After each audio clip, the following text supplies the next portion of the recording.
What is good, yo? It's your boy Ty back here with another video, and in this video today we are going to be going over the top 10 budget cards in NBA 2K22 MyTEAM. So these are going to be the top cards that you can get for right around that 10,000 price point or under, maybe 11, 12, 13,000, but nothing over that. So really budget cards that I think you can build your squad and your MT around. You guys can see what my team's made of right now. Probably gonna see a lot of these cards on that list. Before we dive any further into this video today, if you are new to the channel and have not yet, please consider smashing that subscribe button. So we're on the road to 90,000 subscribers. Hopefully we can hit it pretty soon, because our road to 80,000 did take a while, but that was early on in 2K. So hopefully the road to 90,000 subscribers really can ramp up here shortly. We're gonna rank them from worst to best, not necessarily value wise, just how good they are.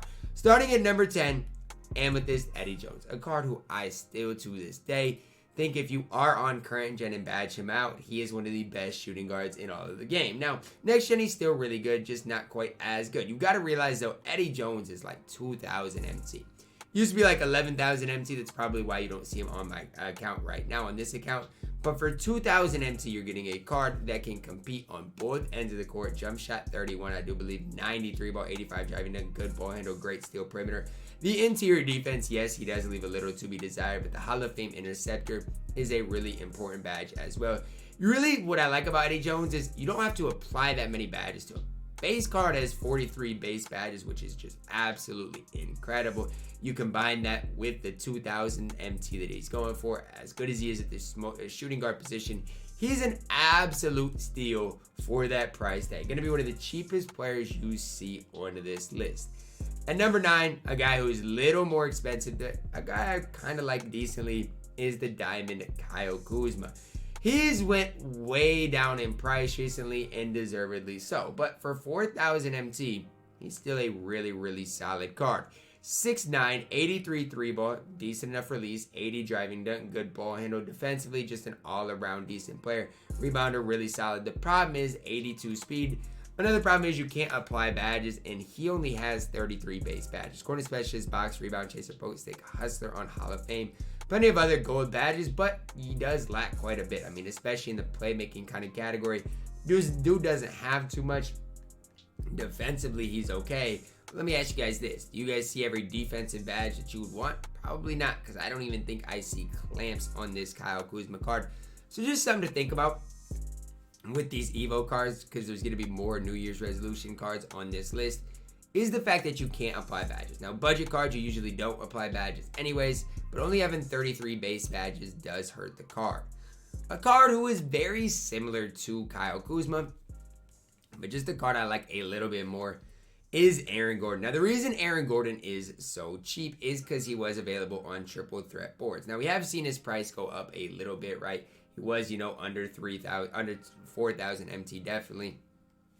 Now he's right at that 4,000, a little bit more price point. But here's the thing for Aaron Gordon, okay? Coming in at number 8. Basically a same kind of player builds, gonna give you about the same thing as Kyle Kuzma. Good 3 ball, way better dunker. Defensively, I just think he's more complete. Better speed, better defensive stats, an inch shorter though. But when you go through and look at the gold badges, I just feel like his badges are just all around better than Kuzma. Kuzma did have some good badges, but Aaron Gordon does have the clamps, the quick first step. Release-wise, not the best, but something I do think you can get by with. I do think Aaron Gordon is that step above Kyle Kuzma in general, and he's also the cheaper option.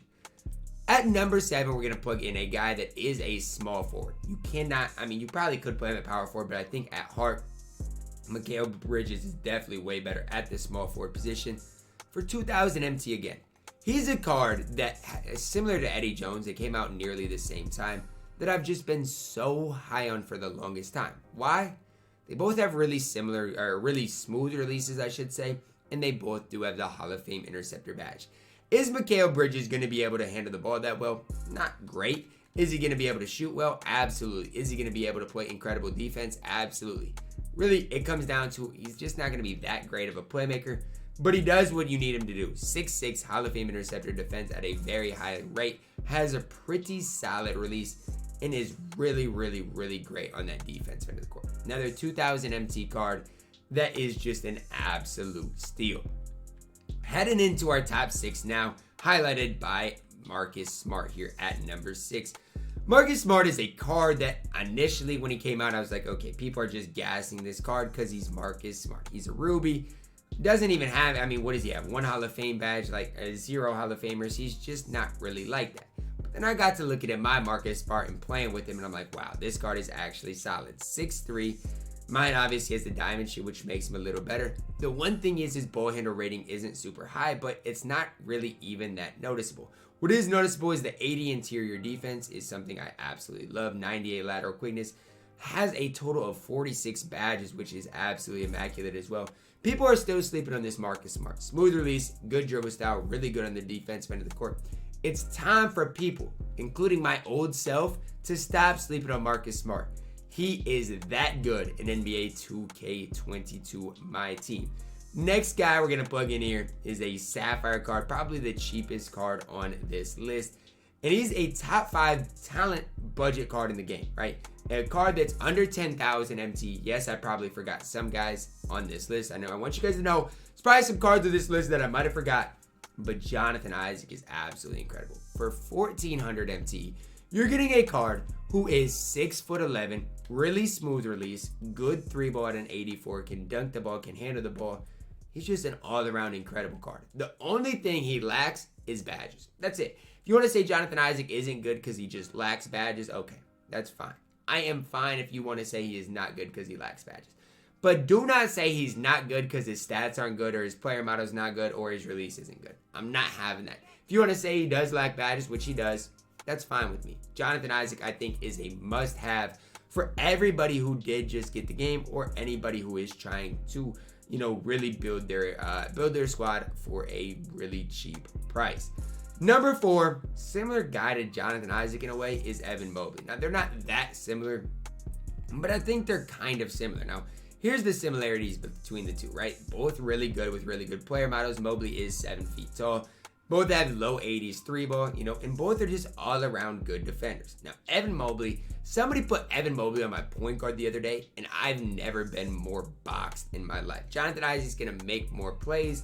Mobley's just going to be a little better interior-wise, good block, good interior. 1 Hall of Fame post playmaker, really good release as well as shooting badges that Jonathan Isaac might not have. I don't know. I think Mobley, if you do badge him out, and that's what I'm talking about with shooting badges, you know, you do give him the sniper of the world, those types of things, he's probably better than Jonathan Isaac. But if you don't badge up either card, I don't necessarily know who the better option is between those two cards.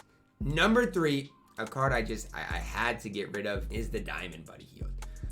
Now, I did not get rid of Buddy Hield because he's not good. That's not the reason I got rid of him. The reason I got rid of Buddy Hield is it's like, okay, I'm grinding for Jaylen Brown. There's cheaper options. Buddy Hield is really solid, but he's only 6'4", and he's just not perfect. The card at once was way more than 10,000 MT.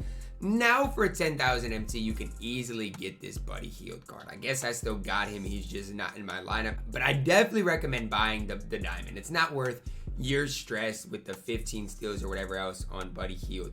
Just pick up the diamond for 10,000 MT. You're getting a really good card, 6'4", 93 3-ball, can dunk, can handle the ball, plays really good perimeter defense. Again, a problem that Buddy Hield has that a lot of players that are Evos do face is you can't apply any badges. So let's say Buddy Hield lacks handles for days, for example, which he might. I don't think he has handles for days. It's a badge you might want on him, but there's no way to put it on him since you can't apply badges to Evo players. Stat badge-wise, base card, Buddy Hield's good. His height's not good, can't apply badges. He's good enough to be at number 3 on my list, though. Top 2, both are primary small forwards, I do believe, and Scottie Pippen is the first guy we're going to talk about here.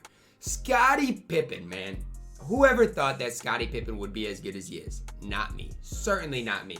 Now, I thought Scottie Pippen, yes, I thought he might be really solid, might be a really good budget option. But he's more than that, man. Scottie Pippen can play at any level. 6'8", 85 3-ball, 85 driving dunk, 86 ball handle. Look at the defense. I mean, outside of rebounding, there's not a defensive stat that goes below an 80, and that's his block rating. Badge-wise, clamps, defensive leader, off-ball, pest, tireless defender, and menace. you can make the argument that Scottie Pippen's a top 3 on-ball defender in the game. And I'm not going to argue with you. Combine that with, yes, his release is on the slower side of things, but it's not terrible. Like, you give him rim protector, you give him, let's say, limitless spot up, sniper, those badges. You're looking at Scottie Pippen as being one of the best pure lockdowns in all of 2K. I'm not going to sit here and say Scottie Pippen's the best card in the game, but if you don't respect Scottie Pippen, there's something wrong with you. Coming in as my best budget card in all of NBA 2K22 MyTEAM is Mike Miller. The killer man is alive and well in NBA 2K22 MyTEAM. Now, again, I said the 13,000 price point because that's basically what Mike Miller is at. But I still think he is the most skilled for that price point in all of 2K. You know, 12.5 is what you can get the card for. Here's what Mike Miller gives you. 6'8", shifty or quick dribble style. I'm pretty sure it's shifty. 95 3-ball, 95 driving deck, 86 ball handle. Look at the defense. I mean, 82 steal, 85 perimeter, 66 interior. But remember, he's 6'8" and can play the 2. 94 speed acceleration, 88 lateral quickness. Badge-wise, catch and shoot, posterizer, limitless spot up, downhill, quick first step, limitless takeoff. 35 on gold, corner specialist, acrobat, glue hands, pick dodger, task defender. Chef, blinders, Tyanos, unpluckable, sniper, hot zone, hunter, fast twitch, hustler, silver clamps, and ankle braces, which both those badges are upgradable. And that's the thing about Mike Miller that I like, right? You give the card handles for days. You give the card circus 3s, I probably would interceptor, intimidator, those type of badges, heck, even rim protector. I'm telling you guys this right now. Mike Miller is a top 20 card right now in NBA 2K22 MyTEAM. And the fact that he's 13,000 MT is just absolutely ridiculous in my opinion. That's going to wrap it up for my top 10 budget cards in NBA 2K22 MyTEAM. Cards that go really for 15,000 or less. 13,000 really was my high point there with Mike Miller. I'm sure there's plenty of guys that I missed out on, so if there is a guy that you guys would have liked to see on this list that didn't make that, let me know that down below in the comments, guys. Drop a like on the video, subscribe if you are new, and as always, man, I love you guys. Have a blessed day.